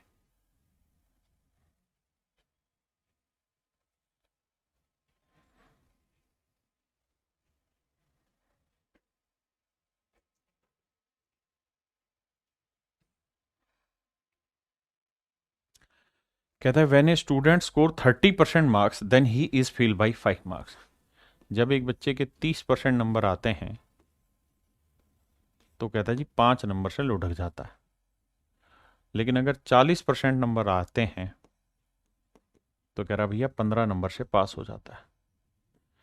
तो देखो 30 और 40 का डिफरेंस 10% आया, और यहाँ 15 में से माइनस करेंगे -5, तो ये आएगा कितना, 2, 20 नहीं, ये कितना था, 10 था, सॉरी सॉरी सॉरी 10। तो 10 में से माइनस करेंगे -5, तो जुड़ के 15 हो जाएगा। तो यहां से आपको पता चला कि भैया 1% की जो वैल्यू है वो 15/10 है, यानी 3/2 है।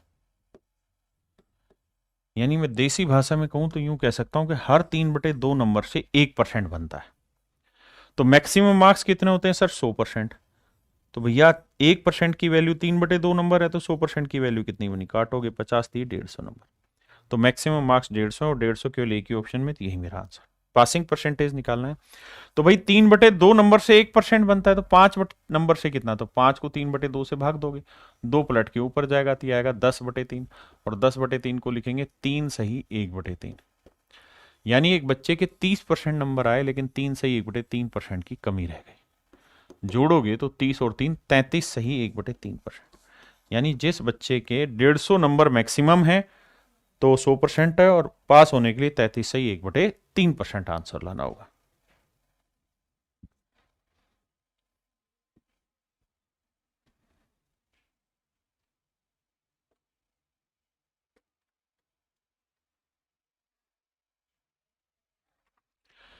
मेरे बच्चों सवाल में कह रहा है कि गीता ने 30% अंक लिए। 30% जब उसके नंबर आए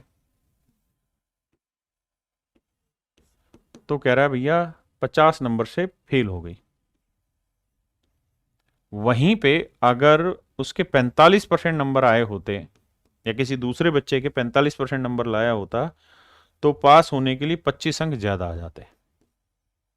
पहले इतनी ही कहानी सेट करते हैं। 45 में 30 गया 15%, 25 में से माइनस करेंगे -50, 75।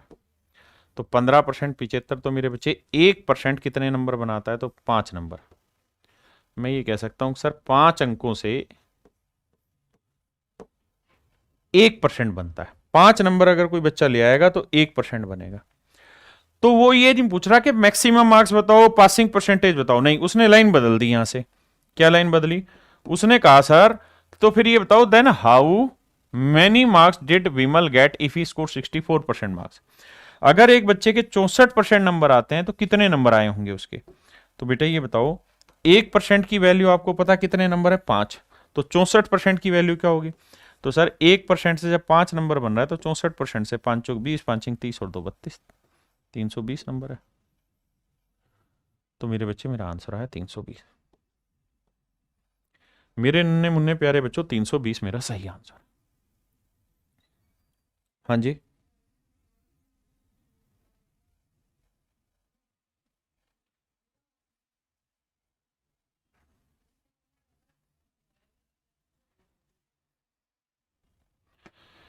कह रहा भैया राजीव ने 20% नंबर स्कोर किए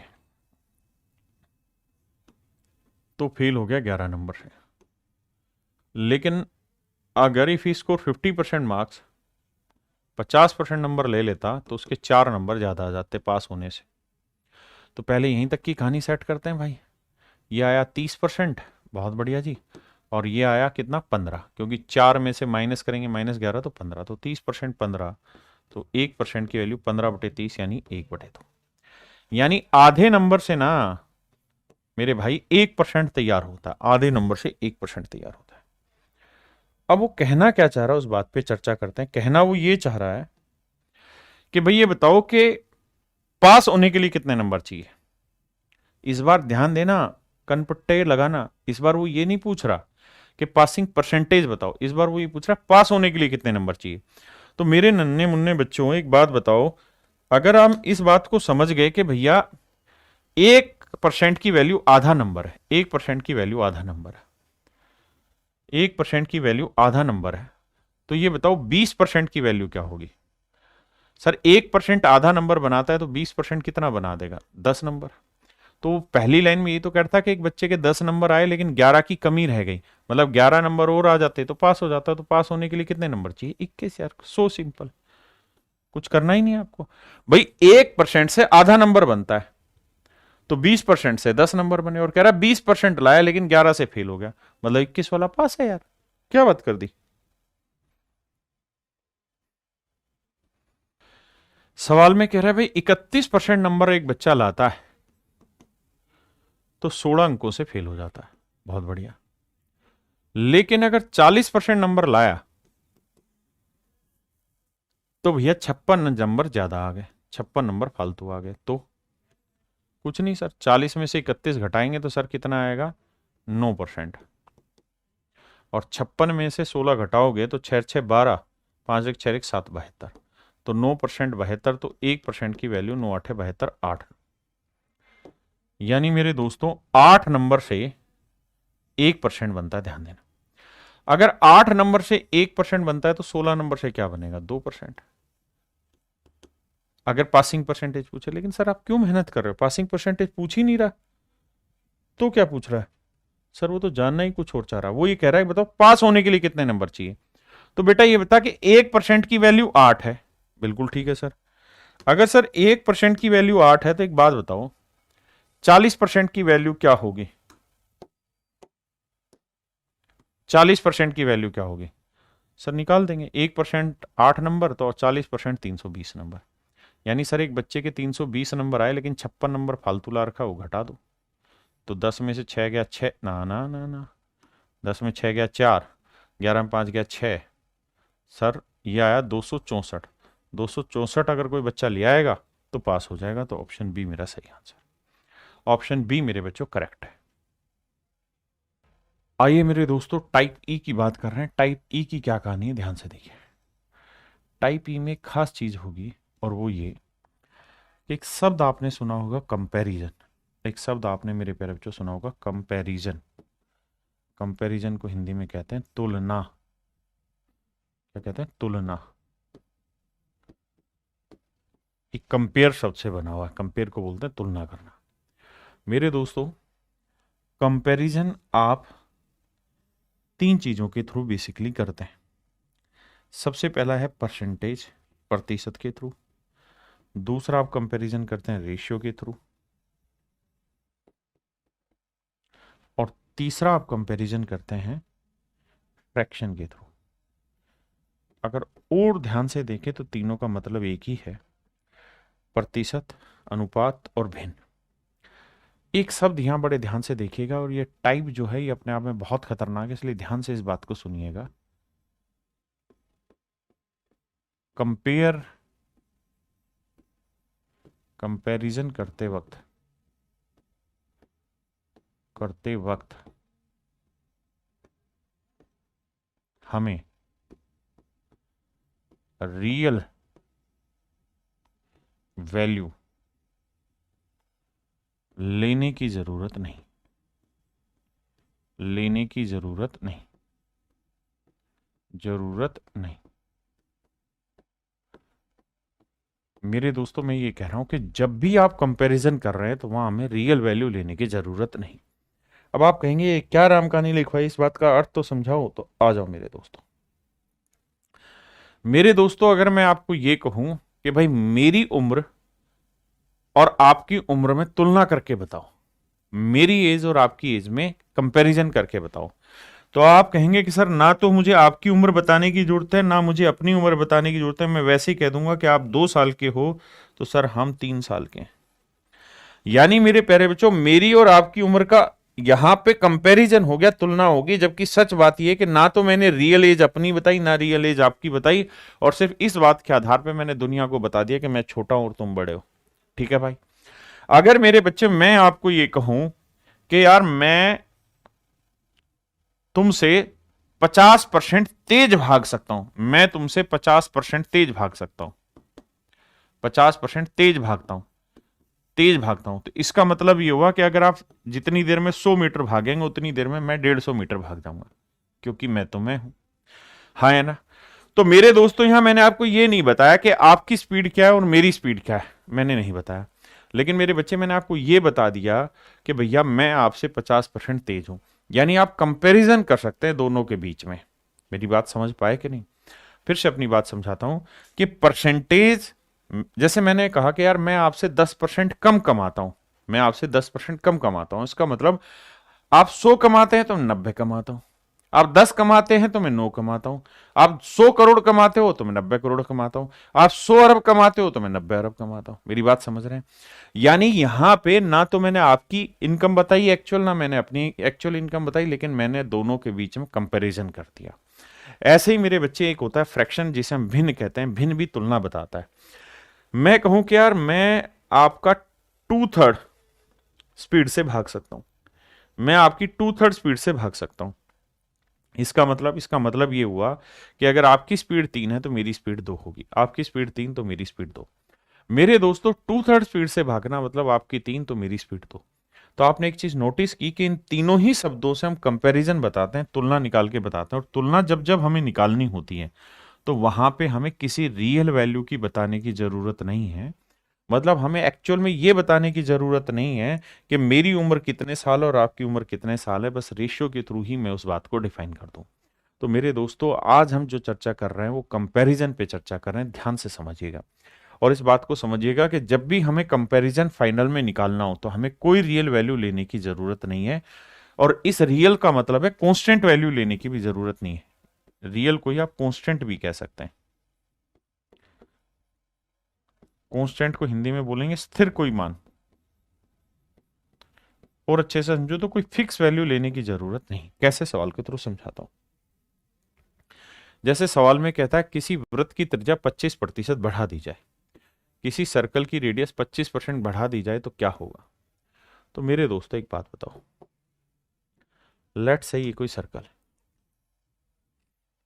अब मैंने इसकी रेडियस बढ़ा दी और ये इतना ही बड़ा सर्कल हो गया, तो कहता है इसके एरिया में क्या परिवर्तन होगा। तो भाई 25% बढ़ा दी गई तो 25% की फ्रैक्शन क्या होगी, 1/4। बिल्कुल ठीक है। मतलब अगर पहले वाले की रेडियस 4 थी तो इसकी रेडियस 1 बढ़ गई, 25% मतलब 4 का 25% 1 बढ़ गई, तो अब रेडियस कितनी हो गई, 5। तो मैं पूछ रहा हूं कि इसके एरिया में क्या चेंज होगा। तो आप कहेंगे देखो सर, एरिया होता है पाई आर स्क्वायर,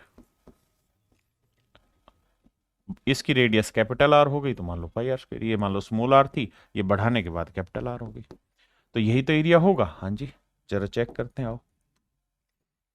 भाई आर की वैल्यू 4 है तो 4 का वर्ग 16 पाई, पाई तो गुना था। भाई आर की वैल्यू यहां 5 है तो 5 का वर्ग 25 पाई। बिल्कुल ठीक है। अब सर एक मोटी बात समझना, क्या कि जब हम तुलना कर रहे हैं ना तो हमें इस पाई की जरूरत है ही नहीं। अगर आप इसे नहीं भी काटेंगे तो आप यही तो कहेंगे कि भाई 16 पाई से 25 पाई हो गया तो 9 पाई बढ़ गया। तो यानी सर 9 पाई इंक्रीज हो गया है किस पे, 16 पाई पे। तो कितना परसेंटेज, तो पाई से पाई गया, 1/16 कितना होता है सर, 6 सही, 1/4%।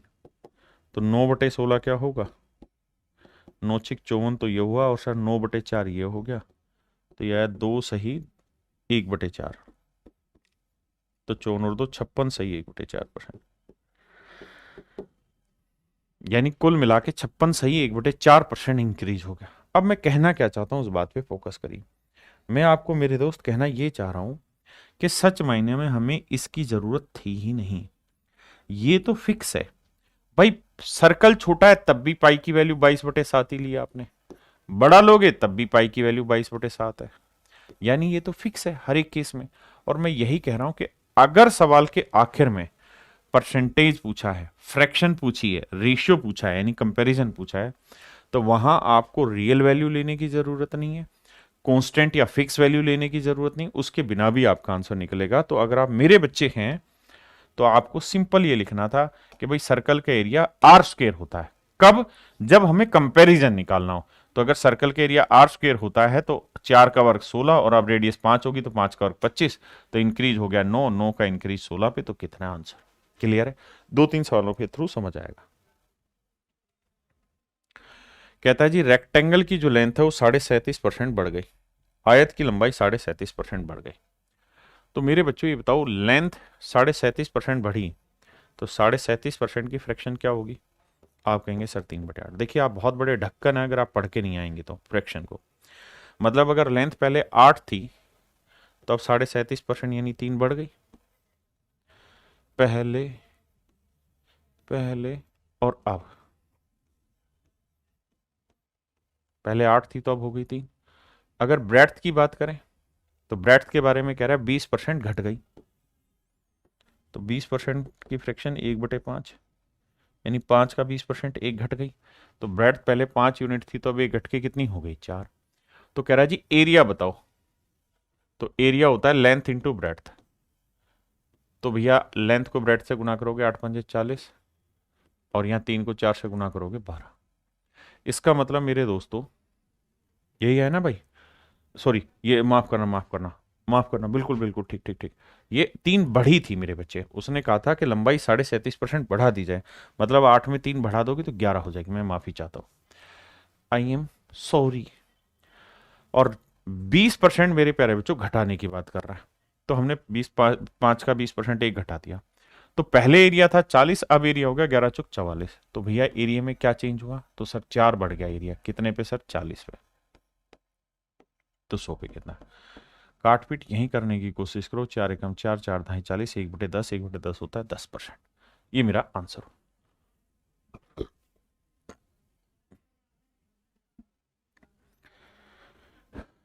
कहता है किसी वर्ग की भुजाएं 40% बढ़ जाती है। 40% की फ्रैक्शन क्या होती है जी, 2/5। मेरे बच्चे 20% की 1/5, तो 40% 2/5। यानी अगर स्क्वायर की जो साइड है, अगर मैं उसकी लेंथ s मान लूं, तो पहले अगर साइड की लेंथ 5 थी, तो अब कहता है 40% बढ़ गई, 2 बढ़ के कितनी हो गई 7। तो पहले जो 5 थी अब कितनी होगी मेरे बच्चे 7। पहले 5 थी तो अब हो गई मेरे प्यारे बच्चों 7। अगर किसी स्क्वायर की साइड 40% बढ़ गई, मतलब 5 से 7 हो गई, तो कहता है इसके एरिया में क्या चेंज होगा। तो एरिया क्या होता है मेरे बच्चों, साइड का स्क्वायर, वर्ग का क्षेत्रफल जो होता है वो भुजा का वर्ग होता है। तो 5 का वर्ग 25 और 7 का वर्ग 49, यानी पहले जो एरिया 25 था वो 49 हो गया, कितना बढ़ा भाई 24। तो 24 का इंक्रीज 25 पे, तो 100 पे कितना, 25 चौक 100, 24 चौक 96। आंसर आएगा मेरे बच्चे 96%। कितने बच्चे समझिए, बहुत बढ़िया शानदार।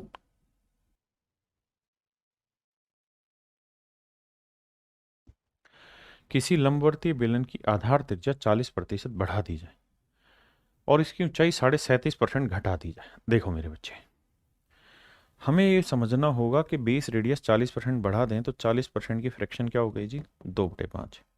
20% 1/5, 40% 2/5, यानी बेस की रेडियस मेरे बच्चों 5 थी तो 2 बढ़ के अब हो गई 7। और कहता है कि इसकी हाइट 37.5% घटा दें, तो 37.5% की फ्रैक्शन 3/8, यानी हाइट अगर इसकी 8 थी तो मेरे बच्चे 3 घट के कितनी हो गई 5। हाँ जी, तो इसके वॉल्यूम में क्या चेंज होगा, तो वॉल्यूम होता है मेरे प्यारे बच्चों क्या, पाई आर स्क्वायर एच। जिन बच्चों को नहीं पता वो अभी छोड़ दो, इस फार्मूले को लिख लेना, जिनको पता है वो तो खुश हो जाएंगे। तो मेरे दोस्तों वॉल्यूम होता है पाई आर स्क्वायर एच। और मैंने आपको ये बात समझाई कि जब भी आप कंपैरिजन निकाल रहे हैं तो जो चीज कांस्टेंट रहती है, हर एक बार फिक्स रहती है, उसको हटा दो। तो पाई हटा दिया, तो आर स्क्वायर एच करेंगे तो आर की वैल्यू 5 का वर्ग 25 और एच की वैल्यू 8, 25 8 है 200। आर की वैल्यू 7 है, एच की वैल्यू 5, तो 7 का वर्ग 49 और एच की वैल्यू 5, क्योंकि भाई मुझे तो आर स्क्वायर इंटू एच करना है, तो 7 का वर्ग 49 गुना 5 करना है, तो यह आएगा 245। आपने कहा जी ठीक है, इसमें तो कोई दो राय नहीं है। तो मेरे बच्चे बताओ वॉल्यूम कितना बढ़ गया, तो सर 45 बढ़ गया वॉल्यूम। तो 45 बढ़ गया है मेरे भाई किस पे, 200 पे। तो 100 पे कितना भाई, 2 जीरो से 2 जीरो काटा, 2 से काटा 22.5। तो आंसर आया मेरे प्यारे बच्चों 22.5%, that is in option A.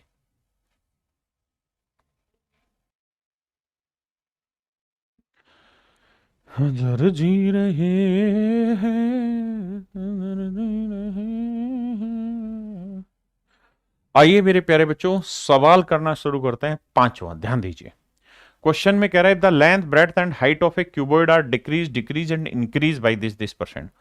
तो भैया 5% का फ्रैक्शन कितना हुआ रे? ए लल्ला 1/20। तो इसका मतलब क्यूबॉइड की जो लेंथ है मेरे प्यारे बच्चों वो 20 से 19 हो गई। ब्रेड्थ भी कह रहा है 5% घट गई तो 20 से 19 हो गई।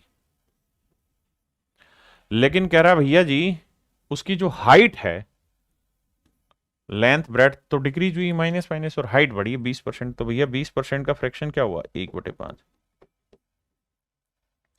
यानी अगर हाइट मेरे प्यारे बच्चों 5 थी तो अब एक बढ़ के कितनी हो गई? 6। कह रहा वॉल्यूम में बताइए क्या चेंज होगा। तो ये बात अगर आपको पता है तो बहुत अच्छा। वॉल्यूम होता है length into breadth into height. Length into breadth into height. तो देखो यार 20 गुना 20 करोगे 400, 400 गुना 5 करोगे 2000। तो लेंथ ब्रेड्थ हाइट आएगी 2000। हाँ जी। इन्हीं को मैं दूसरे तरीकों से भी एक्सप्लेन करूंगा बट ऑन लेटर टाइम। अब आ जाइए यहाँ। 19 को 19 से गुना करेंगे 361। 361 को 6 से करेंगे 6 एकम 6, 6 छिंग 36 और 6 ती 18 और 3 21, 2166। हाँ जी। अब भैया कितना बढ़ गया है? तो 166 बढ़ गया है वॉल्यूम। कितने पे भैया? 2000 पे। तो 166 का इंक्रीज है 2000 पे। तो 100 पे कितना?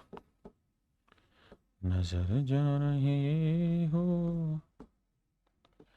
83/10 आया, 2 से काटा तो यानी आंसर आया 8.3%। 8.3% मेरे प्यारे बच्चों मेरा सही उत्तर। 8.3% मेरा सही उत्तर है। Sir why not class open in iPhone? Lalit Baghel भाई आईफोन में भी क्लास ओपन होती, क्या बात कर दी।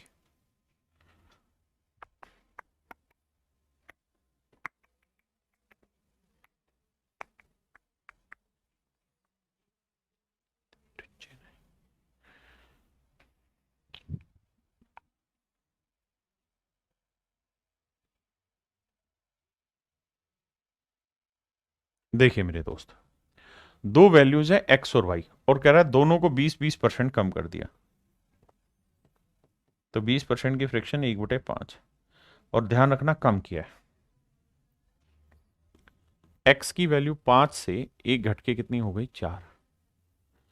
और y की वैल्यू भी मेरे दोस्तों 5 से एक घट के कितनी हो गई? 4। तो सवाल में कह रहा है कि x into y square, x into y square, इसकी कहानियां सेट करो। x इंटू वाई स्क्र, ध्यान देना। तो x की वैल्यू 5 रखेंगे और y की वैल्यू 5 का वर्ग 25, 25 पांजे 125। यानी पहले जो रिजल्ट 125 था अब कितना हो गया? x की वैल्यू 4 और y की वैल्यू 4 का वर्ग 16, 16 चौको 64। अब ध्यान से मेरी बात को सुनिएगा। मतलब पहले जो वैल्यू 125 थी अब 64 हो गई। कितने की कमी हो गई? 61 की। 61 की कमी 125 पे तो 100 पे कितने? 25 चौक 100, 25 पांजे 125। अब देखो 5 से काटेंगे, 5 12 60 और 5 दूनी 10। 4 से गुणा करोगे 4 दूनी 8, 4 दूनी 8, 4 एकम 4, 48.8%। दैट इज इन ऑप्शन सी।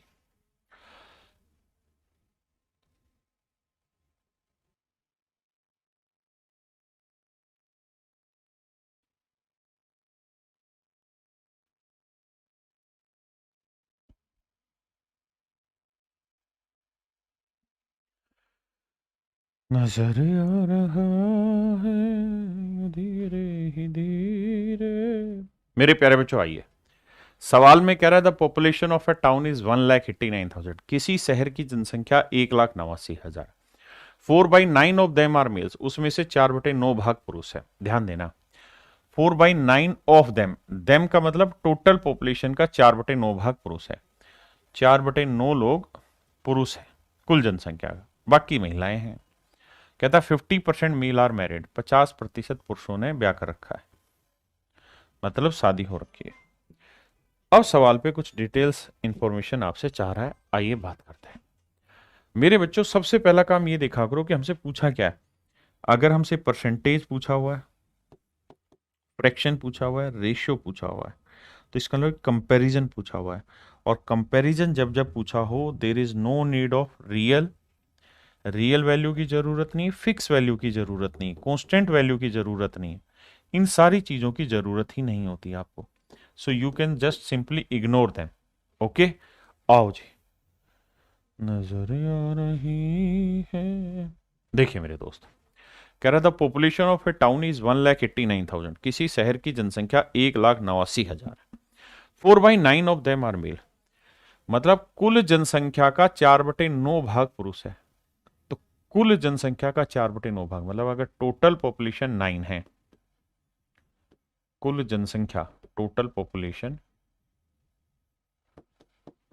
अगर ये 9 है मेरे प्यारे बच्चों, अगर कुल जनसंख्या 9 है, अगर मेरे प्यारे बच्चों कुल जनसंख्या 9 है, कुल जनसंख्या 9 है मेरे दोस्तों, ध्यान देना, अगर कुल जनसंख्या 9 है तो कह रहा है उसमें 4 भाग पुरुष है, 4 आर मेल। यानी अगर मेल की बात करें, पुरुषों की बात करें तो 4 पुरुष है, यानी 9 लोगों में से 4 पुरुष हैं। तो महिलाओं की संख्या तो ज्यादा है भैया। तो 9 में से 4 घटाया 5, क्या हो गई? फीमेल। अगर 9 लोग हैं तो उसमें से 4 मेल हैं, बाकी 5 फीमेल है। ठीक है जी। अब अगली लाइन में कह रहा है कि भैया इसमें कुछ शादीशुदा भी हैं, और शादीशुदा की बात कर रहा है कि भाई 50% लोग शादीशुदा है, 50% ऑफ द पॉपुलेशन, नहीं 50% मेल्स आर मैरिड, 50% पुरुष शादीशुदा है। तो मेरे दोस्तों 4 पुरुष हैं, 4 का 50% 2 शादीशुदा है। अब मेरे बच्चों बात हो रही है एक शहर की, एक शहर की। तो तय है कि उस शहर में जो 2 पुरुष शादीशुदा हैं उनकी औरतें भी तो होंगी और वो उसी शहर में रह रही होंगी। ऐसा थोड़ी है कि 2 आदमियों की शादी हुई, औरतें कहीं और होगी दूसरे शहर में। नहीं, मानना यही होगा कि सर अगर 2 पुरुष शादीशुदा हैं तो ये हुए होंगे किससे भैया? 2 महिलाओं से। यानी महिलाओं में 2 ही महिलाएं शादीशुदा है, यानी 5 में 2 महिलाएं शादीशुदा है। ये अर्थ मेरे प्यारे बच्चों हमें इसका निकालना पड़ेगा, वरना बात नहीं बनेगी। अब पहला सवाल लेते हैं। पहले सवाल में क्या कह रहा है भैया? कह रहा प्रतिशत विवाहित जनसंख्या ज्ञात करें। मतलब जनसंख्या में विवाहित कितना परसेंट है बताइए। तो जनसंख्या कितनी ली भैया हम? 9, और इसमें मैरिड कितने हैं? 2 तो पुरुष शादीशुदा हैं साहब, और 2 हैं जी महिलाएं शादीशुदा। तो टोटल कितने शादीशुदा हो गए जी? 4। तो कह रहा है जी कितना परसेंटेज हो गया ये? क्योंकि जनसंख्या में शादीशुदा कितने हुए? 4/9। समझ रहे हैं ना? तो यह आया 44 सही 4/9%। पहला आंसर तो ये। दूसरा, अगली लाइन में पूछ रहा है कि प्रतिशत विवाहित महिला ज्ञात करो। मतलब महिलाओं में विवाहित कितना परसेंट है, महिलाओं में विवाहित कितना परसेंट है। तो महिलाएं कितनी थी भैया? 5, और इसमें विवाहित कितने हैं? 2। तो कह रहा है जी परसेंटेज निकाल के बताओ। तो मेरे दोस्तों 1/5 हुआ 20, 2/5 हुआ 40%। ये मेरा आंसर हो। तो प्रतिशत महिलाएं जो शादीशुदा हो 40। ध्यान देना, यहां महिलाओं में विवाहित परसेंटेज पूछा था या जनसंख्या में विवाहित परसेंटेज पूछा था। बहुत सारे ढक्कन इस बात को समझेंगे नहीं, तो ढक्कन खोलो दिमाग का और समझो। मेरे प्यारे बच्चों, आप सभी को नमस्कार। आज के लिए इतना ही, बाकी कल मिलते। Thank you.